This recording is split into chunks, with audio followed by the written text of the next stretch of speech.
মা বললো গয়া, আমি শুনলাম গোয়া। এই মানা, তোর জামা কাপড় সব ভালো করে গুছিয়ে নে, আমরা পরশুদিন গোয়ায় যাব। ওয়াও, আমরা পরশুদিন গোয়ায় যাব। মা, খুব মজা হবে তাহলে, সবাই মিলে আমরা গোয়ায় যাব।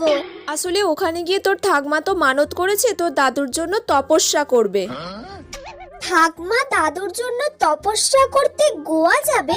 মাথাটা তো খারাপ হয়ে গেল নাকি? তোর যা জামা কাপড় আছে সব গুছিয়ে নে। ও মা, আমার সব গোছানো কমপ্লিট।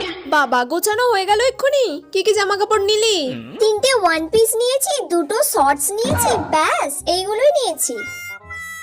এই মেয়েটার কি মাথাটা তা খারাপ হয়ে গেছে নাকি? ও গয়ায় যাবে, গয়ায় গিয়ে শর্টস পরবে, ওয়ান পিস পরবে।